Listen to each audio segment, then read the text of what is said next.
இந்த வார்த்தை அவருடைய உள்ளத்தை தைக்கட்டும்.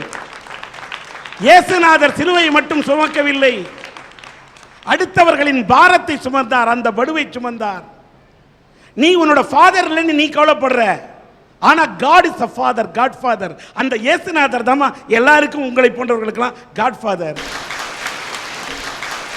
உன் தந்தை இல்லாவிட்டாலும் கூட அந்த இடத்தில் ஒரு தந்தைக்கு தந்தையாக, தாய்க்கு தாயாக இருந்து உன் தாய் உண்மை வளர்த்திருக்கிறாரே, அவரைத்தான் நான் மனதார பாராட்டுகிறேன். சார், ஒரு பொண்ணா இருந்து எங்க அப்பா பண்ண பாவத்தை நான் மன்னிச்சிடுறேங்க சார். எங்க அம்மா சரி விட்டுட்டு போயிட்டாரே, ஒரு பொண்ணு இருக்குது அப்படிங்கறதுக்காக எனக்காக எங்க அம்மா வாழ்ந்தாங்க சார். சரி நம்ம தாத்தா ஊருக்கு போகலாம் அப்படின்னு சொல்லிட்டு எங்க அம்மா வந்தாங்க சார். வந்து எங்க தாத்தா வீட்டில் நின்னா எங்க அம்மாவோட அண்ணன் தம்பிகளை எங்க அம்மாவை யாரும் ஆதரிக்கல. எங்க அம்மா நடுத்தருவில் தனியா இருந்தாங்க. எங்க அம்மாக்கு என்ன பண்றதுன்னே தெரியல சார். எங்க அம்மா சரி செத்து போயிடலாம் அப்படிங்கும்போது குழந்தை இருக்குதே, நம்ம அந்த குழந்தைக்காக வாழணுங்கிறதுக்காக எங்க அம்மா போராடினாங்க. சரி இந்த வேலை தான் நம்ம கணவனை சந்தேகப்பட வச்சுது அப்படின்னு சொல்லிட்டு எங்க அம்மா அந்த வேலையவே விட்டுட்டாங்க. சரி சுயமா தொழில் செய்யலாம் அப்படின்னு சொல்லிட்டு பேங்க்குக்கு போனாங்க சார். பேங்க்குக்கு போனா எனக்கு லோன் தாங்க, நான் சுயமா தொழில் செய்யறேன் அப்படின்னாங்க. எங்க அம்மாவோட சூழ்நிலையை புரிஞ்சுட்டு பேங்க் மேனேஜர் கேட்டாரு, நான் உனக்கு லோன் தரதுல எனக்கு என்ன லாபம்னு சொல்லி கேட்டாங்க சார். எங்க அம்மாவுக்கு புரியல. என்ன சார் சொல்றீங்க அப்படின்னா, நான் உனக்கு லோன் தர, நீ என் ஆசைக்கு நீ இணங்குன்னு சொன்னாங்க சார். சார் எங்க அம்மா அப்படிப்பட்ட பணம் எனக்கு தேவையில்லைன்னு சொல்லிட்டு வெளியே வந்துட்டாங்க. வெளியில வந்து கழுத்துல போட்டிருந்த செயினை வித்து சுயமா தொழில் செஞ்சாங்க சார். என்ன தொழில் தெரியுங்களா? பெனாயில் நீல செஞ்சாங்க சார்.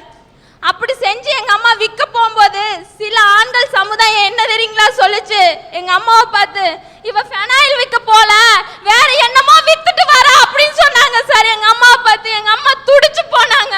எங்க அம்மா அதையெல்லாம் மனசுல போட்டு புழுங்கி என்னை படிக்க வைக்கணுமேங்கிற ஒரே காரணத்துக்காக எங்க அம்மா என் முன்னாடி அழுகல சார். நான் சொன்னேன், அம்மா எனக்கு டீச்சர் ஆகணும்னு ஆசையா இருக்குமா அப்படின்னு நான் சொன்னேன். எங்க அம்மா சொன்னாங்க, உங்க அப்பனாலதான் என்னையும் உன்னையும் காப்பாற்ற முடியல, என் மகன் 4 பேருக்கு உதவியா இருக்கணும்னு சொல்லிட்டு என்னை ஏஎன்எம் நர்சிங் படிக்க வச்சாங்க சார். ஃபர்ஸ்ட் கிளாஸ்ல நானும் பாஸ் பண்ணேன்.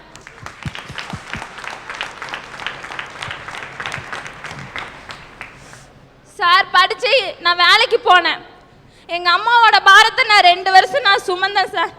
சுமந்து எங்க அம்மாவுக்கு உதவியா இருந்தேன். நான் சொன்ன மறுபடியும் எங்கள் அம்மாட்ட சொன்னேன், அம்மா எனக்கு பிஏ லிட்ரேச்சர் படிக்கணுங்கம்மா, நான் படித்து என்னை படிக்க வைங்க அப்படின்னு சொன்னேன். எங்கள் அம்மா யோசிச்சாங்க, என்னம்மா சொல்கிறேன்? ஆமாங்கம்மா, நான் மறுபடியும் படிக்கணும்னு ஆசையாக இருக்குது, என்னை நீங்கள் இந்த வருஷம் சேர்த்துங்க அப்படின்னு. எங்கள் அம்மா யோசிச்சு அடுத்த நாள் காலையில் சொன்னாங்க, நான் உன்னை படிக்க வைக்கிறேன், ஆனால் நீ எனக்காக ஒன்றே ஒன்று பண்ணு அப்படின்னாங்க. என்னங்கம்மா சொல்லுங்க அப்படின்னு. கடவுள்கிட்ட நீ ப்ரேயர் பண்ணிக்கோ, எனக்கு ஆயுசுனால கூட்டி கொடுக்கணும்னு சொல்லி ப்ரேயர் பண்ணிக்கோ அப்படின்னாங்க சார். துடிச்சு போனேன் சார். இத்தனைக்கு காரணம் அந்த ஆண் தானே சார். ஆண்னால தான் சார் பிரச்சனை. அதனால தயவு செய்து இந்த அரட்டை அரங்கத்து மூலியமா நான் கேட்டுக்கிறேன், கணவனால் கைவிடப்பட்ட பெண்களா இருந்தாலும் சரி, கணவனை இழந்த பெண்களா இருந்தாலும் சரி, தயவு செய்து உங்க சகோதரியா பாருங்க. நீங்க அவங்கனால உதவி செய்யலைனாலும் பரவாயில்ல, உபத்திரவம் கொடுக்காம இருங்க. ஆண்களே, நீங்கள் பெண்களை எல்லாரையும் ஒரே பார்வையில் பார்க்காதீங்க. ஃபினைல் விற்க போனா கூட நீ ஃபினைல் விற்க போனியா இல்லை வேற விற்க போனியான்னு நான் கூசாம பேசக்கூடிய ஆண்கள். இதே உன் வீட்டில் ஒரு பெண் அப்படி போனா கேள்வி கேட்பியா? எல்லா பெண்ணையும் அந்த அம்மா சொன்னது. இப்போ கண்ணீரோடு அந்த பெண் சொல்லுகிறார், நீங்க உதவி பண்ணாட்டா கூட பரவாயில்ல, உபத்திரவம் பண்ணாதீங்க. ஏன் உங்களுடைய காம கடூரமான கண்களுக்கு சாதாரண இந்த பெண்கள் தான் கிடைக்கிறாங்களா? ஏன் ஒரு குடும்ப பெண் தன் குடும்பத்தை காப்பாற்றணும்னு கஷ்டப்பட்டு உழைக்கக்கூடிய சேலை கட்டா எல்லா பொண்ணுமே பொண்ணு தானா? உன்னை பெத்தெடுத்த தாய் ஒரு பெண்ணு தான். உன் கூட ஏன் நாளைக்கு கல்யாணம் பண்ணி நீ ஒரு பொண்ணை பெத்தா அந்த பொண்ணு ஒரு பெண்ணு தான். உன் கூட பிறந்த சகோதரி ஒரு பொண்ணு தான், அவளும் சேலை தான் கட்டுறா. பெண்ணா பார்க்க சமுதாயம் கற்றுக்கொள்ள வேண்டும். கரூரிலே ஒரு புதிய தலைப்பு, மனிதனுக்கு வாழ்க்கையிலே பிரச்சனை இல்லாமல் இருக்கிறதா என்று கேட்டால் இருக்கிறது. அர்ச்சனையை சந்திக்காதவன் ஆண்டவரும் இல்லை, பிரச்சனையை சந்திக்காதவன் மனிதனும் இல்லை. அப்படிப்பட்ட பிரச்சனை யாரால் யாருக்கு பிரச்சனை? ஒரு ஆணால் பெண்ணுக்குத்தான் பிரச்சனை என்று சிலரும், இல்லை பெண்ணால் தான் ஆணுக்கு பிரச்சனை என்றும், இல்லை பெண்ணால் தான் இன்னொரு பெண்ணுக்கு பிரச்சனை என்று சிலரும், இல்லை ஒரு ஆணால் இன்னொரு ஆணுக்கு பிரச்சனை என்றும், யாராலையும் யாருக்கும் பிரச்சனை இல்லை சார். அவங்களே அவங்களுடைய பிரச்சனை, அவங்களே அவங்களோட பிரச்சனையை தீர்த்துக்க முடியும் என்று சிலரும் இங்கே வாதாட இருக்கிறார்கள். சார், சிங்கம் சிங்கத்தை சாப்பிடுமா? சாப்பிடாது. புலிய சாப்பிடுமா? சாப்பிடாது. இல்ல மான் தான் மான சாப்பிடுமா? சாப்பிடாது. 5 அறிவு இருக்கிற விலங்குக்கே தனக்கு இணையா இருக்கிற இன்னொரு விலங்கை கஷ்டப்படுத்த கூடாதுன்னு தெரியும் போது 6 அறிவு இருக்கிற பெண்கள் சார் நாங்க இன்னும் தனக்கு இணையா இருக்கிற இன்னொரு பொண்ணை கஷ்டப்படுத்திட்டு இருக்கிறோம். இன்னைக்கு 100 ஆண்கள் இருப்பாங்க ஒரு இடத்துல, இந்த பிரச்சனையே வராது. 2 பொம்பளைங்க தான் சார் இருப்பாங்க, கண்டிப்பா பிரச்சனை வருங்க. அப்பா சார், இந்த ஆண் பொண்ணு குடுக்குறான் பாருங்க பிரச்சனை, தீர்த்தறலாங்க. இந்த பொண்ணு ஆணு குடுக்குறா பாருங்க பிரச்சனை, அதையும் சமாளிச்சிரலாங்க. அட ஆணுக்கு ஏற்படுற பிரச்சனை கூட சமாளிச்சிரலாங்க. இந்த பொம்பளைக்கு ஏற்படுது பாருங்க பிரச்சனை, தீர்க்கவே முடியாதுங்க. ஈராக் பிரச்சனை மாதிரி கருவறையிலிருந்து எட்டி பார்த்தேன், என்னை அழிக்க திட்டம் தீட்டினர் இருவர், பிறக்கு முன்பே அழிவா, நான் செய்த பாவம் என்ன என்று கேட்டேன். பிரம்மன் சொன்னான் நீ ஒரு பெண் என்று. சார், பெத்த அம்மாவுக்கே தாம் பெத்த பொம்பளை குழந்தைய பிடிக்க மாட்டேங்குதுங்க, கருவிலேயே அழைச்சிடுறாங்க. அட பிறக்க போற குழந்தை ஆணா இருந்தா என்ன பொண்ணா இருந்தா என்ன, கடவுள் கொடுத்தது அப்படின்னு எனக்கு எத்தனை பொம்பளைங்க நினைக்க விடுறாங்க. அந்த பொம்பளைங்க நினைச்சாலும் எத்தனை பொம்பளையோட மாமியா நினைக்க விடுறாங்கன்னு கேட்கிறேன் சார் நான் இன்னைக்கு. சார், இன்னைக்கு நம்ம எல்லாம் சொல்றோம் விஞ்ஞானம் வளர்ந்துருச்சுன்னு, அது எப்படி வளர்ந்துருக்குமா தெரியுமாங்க சார்? இன்னைக்கு முன்னாடி எல்லாம் பொம்பளை புள்ள பிறந்தா கள்ளிப்பால் ஊத்தியே கொன்னாங்க, இப்ப ஸ்கேன் பண்ணி முன்னாடியே கொன்னுறாங்க. இப்படி கொல்றாங்க சில பேர். இன்னும் சில பேர் சொல்றாங்க நாங்க குழந்தை பிறந்ததுக்கு அப்புறம் காடா துணியை சுத்தி வச்சிருவோம், 1/2 மணி நேரம் கழிச்சு ரத்த ஓட்ட நின்னு அந்த குழந்தை செத்து போயிருன்னு சொல்றாங்க சார். இத கூட பொறுத்துக்கலாங்க சார். இன்னும் சில பேர் சொல்றாங்க காட்டு பக்கம் தூக்கி போட்டுருவோம், நாய் நரி தின்னுட்டு போயிருன்னு. ஒரு பொம்பளை இன்னைக்கு அவ்வளவு கேவலமா போயிட்டாங்க சார் நாட்டுல. சார், ஒரு பொண்ணுக்கு கருவுலதான் ஒரு பொண்ணு பிரச்சனை கொடுக்கறானா, நம்ம கரூருக்கு பக்கத்துல நாமக்கல் மாவட்டத்துல ஒரு பிரச்சனைங்க. புருஷன் பொண்டாட்டி இருந்தாங்க, சந்தோஷமா தாங்க இருந்தாங்க.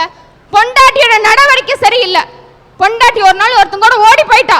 புருஷன் பார்த்தார், தனக்கு ஒரு பையன் இருக்கிறானே அவனை வளர்த்து ஆளாக்கணுமேன்னு சொல்லிட்டு 2வது கல்யாணம் பண்ணிக்கிட்டார். பொதுவா சித்தினா நம்ம எல்லாம் என்ன நினைப்போம், கொடுமைப்படுத்துவாங்க நினைப்போம். ஆனா அவங்க அப்படி இல்லைங்க, தான் பெத்த மகனுக்கு மேல அந்த மகனை பாசமா பார்த்துக்கிட்டாங்க. அந்த நேரம் பார்த்து ஓடி போன வந்து கேட்கறா, என் புருஷனை தான் நீ எடுத்துக்கிட்ட, என் பையனையாவது எனக்கு கூடன்னு கேட்கறாங்க. அதுக்கு அந்த அம்மா ஒண்ணுமே சொல்லல, பையன் வந்தா கூட்டிட்டு போன்னு சொன்னாங்க. ஆனா அந்த பையன் என்ன தெரியுமாங்க ஐயா சொன்னா, பெத்து போட்டதோட உன் கடமை முடிஞ்சு போச்சு, அன்பை பாசத்தை காட்டி வளர்த்ததாரு எங்க சித்தி கூட தான் இருப்பேன்னு சொன்னாங்க ஐயா. இல்லதான் தப்பு இருக்காங்க ஐயா? தப்பு இல்ல. இத பொறுக்காத அந்த அம்மா ஆத்தங்கரைக்கு துணி வைக்க போன உங்க சித்திய ஆள் வச்சு கொன்னுட்டாங்க ஐயா. என்ன கேட்டா இது ஒரு பொம்பளை செஞ்ச கொலைன்னு சொல்ல மாட்டேன், ஒரு பொம்பளை ஒரு குடும்பத்துக்கே செஞ்ச கொடுமைன்னு தாங்க ஐயா நான் சொல்லுவேன். ஒரு பொண்ணு நினைச்சா குப்பைய கோபுரமாகும், கோபுரம் குப்பையாகும். ஒவ்வொரு பொண்ணு நினைங்க குப்பை கோபுரமாகணும், கண்டிப்பா ஆகுங்க. இப்படி நினைக்காத பொம்பளைங்க இருக்கிற வரைக்கும் ஒரு பொம்பளையால தான் ஒரு பொம்பளைக்கு பிரச்சனை அடிச்சு சொல்றேங்க. ஒரு மரத்துக்கிட்ட போய் கேட்டாங்க, மரமே நீ என்னவா ஆகணும்னு ஆசைப்படுற அப்படின்னாங்க. அந்த மரம் என்ன சொல்லியிருக்கலாம் அப்படின்னா, ஒரு அழகான இசையை தர்ற வீணையா போறேன்னு ஆசைப்பட்டிருக்கலாம், அல்லது வீட்டுக்கு நிலையா போறேன்னு ஆசைப்பட்டிருக்கலாம், அல்லது ஒரு சிற்பிகிட்ட போய் ஒரு சிலையா போறேன்னு ஆசைப்பட்டிருக்கலாம், அல்லது ஒரு மேசையா போறேன்னு ஆசைப்பட்டிருக்கலாம், ஒரு அழகான சிம்மாசனமா போறேன்னு ஆசைப்பட்டிருக்கலாம், ஒரு நாற்காலியா போறேன்னு ஆசைப்பட்டிருக்கலாம். அவ்வளவு ஏன் சார், ஒரு விறகா போறேன்னு ஆசைப்பட்டிருக்கலாம். ஆனா அந்த மரம் என்னவா ஆகணும்னு ஆசைப்பட்டுச்சு தெரியுமா? ஒரு பார்வை இல்லாதவன் கையில கைத்தடியா போறேன் அப்படின்னு ஆசைப்பட்டுச்சு. சபாஷ். ஒரு மரத்துக்கே ஒரு நல்ல நோக்கம் இருக்கிற போது மரம் மாதிரி இருக்கிற மனுஷன் ஒரு நோக்கமும் இல்லாம எல்லா பிரச்சனையும் உருவாக்கிட்டு இருக்கான் சார். ஆசை, கோபம், களவு கொண்ட மிருகம் மாதிரியான ஆட்கள், அன்பு, நன்றி, கருணை கொண்ட தெய்வம் வடிவிலான இந்த ஆண்கள், இந்த 2 பேருக்கு தான் பிரச்சனை. இந்த 2 பேரும் தான் ஒருவன் இன்னொருவனை அழிக்க நினைக்கிறான், ஒருவன் இன்னொருவனை மிதிக்க நினைக்கிறான், ஒருவன் இன்னொருவனை வந்து ஒளிச்சிடணும்னு நினைக்கிறான். இந்த மாதிரியான ஆட்கள் தான் தனக்கு ஒரு கண்ணு போனாலும் பரவாயில்ல, அடுத்தவனுக்கு 2 கண்ணுன்னு போகணும்னு நினைக்கிறவன் ஒரு ஆணா தான் இருப்பான். 2 பேரை கல்யாணம் பண்ணிக்கிற எல்லாருமே முன்னுதாரணமா முருகனை தான் சார் வச்சிருக்கிறாங்க. சார் அவர் பாருங்க, ஒரு ஆணால ஒரு ஆணுக்கு தான் பிரச்சனை. என்னப்பா இன்னைக்கு ஒரு அக்கா தங்கச்சிய வெவ்வேறு ஆம்பளையை கட்டிக்கிட்டாங்கன்னா அந்த 2 ஆம்பளைகளுக்கு என்ன தெரியுங்களா பேரு? சகலபாடி. அதே அக்கா தங்கச்சிய ஒரு ஆம்பளை கட்டிக்கிட்டானா அவனுக்கு பேரு டெட் பாடி. சபா. விளையாட்டை எடுத்துக்கங்களேன். இந்த பெண்கள் பூரா விளையாடுற விளையாட்டுல ஒரு ஒற்றுமை இருக்கும். ரொம்ப அழகா விளையாடுவாங்க. கூட்டாஞ்சோறு விளையாடுவாங்க, பல்லாங்குழி விளையாடுவாங்க, நொண்டி ஆடி விளையாடுவாங்க, பாண்டி ஆட்டம் விளையாடுவாங்க, ஒரு பந்தை தூக்கி போட்டு பிடிச்சி விளையாடுவாங்க. ஆனா அந்த பசங்க விளையாடுற விளையாட்டை பார்த்துருக்கிறீங்களா? அவன் கூடைப்பந்துன்னு ஒன்று விளையாடுவான், பேஸ்கெட் பால்னு. இவங்க பந்தை போட்டு பிடிச்சி வர்ற விளையாட்டை அவன் பறிச்சு விளையாடுவான். அதே மாதிரி கிட்டி புல்லுன்னு ஒன்று விளையாடுவான், கிரிக்கெட் விளையாடுவான், ஹாக்கி மட்டையை வச்சு விளையாடுவான், காலை வாரி விடுற கபடியை வச்சு விளையாடுவான். எந்த விளையாட்டை பார்த்தீங்கன்னாலும் ஒரு பயனால இன்னொரு பயலுக்கு பிரச்சனை வர்ற மாதிரியே ஒரு விளையாட்டை தான் விளையாடுவான். விளையாட்டையே விளையாட்டா எடுத்துக்காம அதுல ஒரு பிரச்சனை பண்றானே இந்த ஆளு, இந்த ஆண்னால தான் சார் ஒரு ஆணுக்கே பிரச்சனை. பெண் மனசு ஆழம் என்ன ஆம்பளைக்கு தெரியும், அது பொம்பளைக்கும் தெரியும். அந்த ஆழத்திலே என்ன உண்டு யாருக்கு தான் தெரியும், அது யாருக்கு தான் தெரியும். இந்த பாட்டை எதுக்கு தெரியுங்களா எழுதியிருக்காங்க? கடலோட ஆழத்தை கூட மனுஷன் கண்டுபிடிச்சிடலாமியா, ஆனா இன்னைக்கு இருக்கிற பொம்பளைகளோட மனசாலத்தை கண்டுபிடிக்கவே முடியாது. ஐயா, இன்னைக்கு இருக்கிற பொம்பளைய சிரிக்குதுகளான்னு தெரிய மாட்டேங்குது, சீருதுகளான்னு தெரிய மாட்டேங்குது, பாக்குதுகளான்னு தெரிய மாட்டேங்குது, பசப்புதுகளான்னு தெரிய மாட்டேங்குது, சரி நடக்குதுகளான்னு தெரிய மாட்டேங்குது, நடைய மாத்துதுகளான்னு தெரிய மாட்டேங்குது. நான் இப்ப இங்க வர்றப்ப கூட ஒரு பொம்பளை பிள்ளைகிட்ட அடி வாங்க தெரிஞ்சேன். ஏன்? நல்ல வேலை தப்பிச்சுக்கிட்டேன். எனக்கு முன்னாடி அந்த பொம்பளை பிள்ளை நடந்து போயிட்டு இருந்தது, நான் பின்னாடியே போயிட்டு இருந்தேன். கொஞ்ச தூரம் கழிச்சு பாத்தீங்கன்னா இந்த கிருகிருன்னு வர்றவங்க கீழே உழுகுவாங்க பாத்தீங்களா, அது மாதிரி ஒரு சைடா சாஞ்சிச்சு.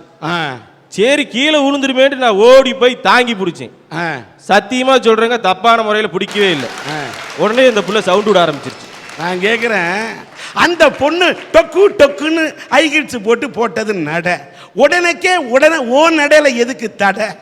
சார் ஒரு மனிதாபிமானத்தினால தான் சார் பிடிச்சேன். இந்த மனிதாபிமானம் யாராவது வயசான ஒரு பெருசு உடம்பு சரியில்லைன்னு தள்ளான்னா அங்கே காட்டா நல்லா இருக்கும். பெருசு போனா கண்டுக்க மாட்டேங்கிற, எலசு போனா கண்டுக்கிறிய என்னப்பா நீ? சார் யாரு போனாலும் ஆம்பளை தாங்கி பிடிப்பேன் சார். அப்படியா? ஆமாங்க. அப்ப பெரிய சுமை தாங்கின்ற நீ? ஆமாங்க. சரி, தாங்கி பிடிச்சா என்னாச்சு? இந்த புள்ள சவுண்ட் விட ஆரம்பிச்சிருச்சு. எப்பவுமே புள்ளைக்கு சவுண்ட் விட்டா 4 வீணா போன ஆம்பளை முன்னாடி வந்து நிப்பாங்க. அந்த 4 பேர் என்னை பார்த்த பார்வை என்ன தெரியுங்களா? இந்த நந்தாபுரத்துல சூர்யா பாக்குற மாதிரி இப்படி கழுத்தை ஒடிச்சுக்கிட்டே பார்த்தாங்க. நான் என்னமா அந்த புள்ள கையை பிடிச்சி இழுத்த மாதிரி. நான் அந்த புள்ளைகிட்ட கேட்டேன், ஏமா நீ கீழே உழுகுற மாதிரி போன, அதனாலதானே நான் உன்னை தாங்கி பிடிச்சேன்னு. இல்ல, நாங்க ஹை ஹீல்ஸ் போட்டோம்னா நடக்கிற நடையே அப்படித்தான் நடப்புங்குது. இன்னைக்கு இருக்கிற பொம்பளைகளை தெரியாம தான் கேட்கிறேன், இந்த 1.5 அடி ஒசரத்துக்கு நீங்க ஹை ஹீல்ஸை போட்டுக்கிட்டு ரோட்ல நடக்கிறத பார்த்தா நார்மலா நடக்கிறீங்களா இல்ல தண்ணி போட்டு நடக்கிறீங்களான்னு எங்களுக்கு தெரிய மாட்டேங்குது. மேல சார், இந்திய மக்கள்ல, உலக மக்கள்ல நிறைய பேர் கும்பிடுற கடவுள் யாரு தெரியுங்களா? சொல்லுங்க. இயேசுநாதர். ஏன் தெரியுமா? அவருக்கு இன்னும் கல்யாணமே ஆகல. இந்திய மக்கள்ல நிறைய பேர் கும்பிடுற சாமி யாரு தெரியுங்களா? பிள்ளையாரு. ஏன்னா அவருக்கும் கல்யாணம் ஆகல. அவர் தம்பி முருகன் 1க்கு 2 கல்யாணம் பண்ணி என்னத்தை அனுபவிச்சாரு? இன்னைக்கு குச்சியை வச்சுக்கிட்டு கோமணத்தோட நின்றுகிட்டு இருக்கிறாரு. கடவுள் செந்தில்குமாரனுக்கே இந்த பொம்பளையனால கோமணம் தான் மிஞ்சிச்சுன்னா இந்த கரூர் செந்தில் எனக்கு என்னையா மிஞ்ச போகுது?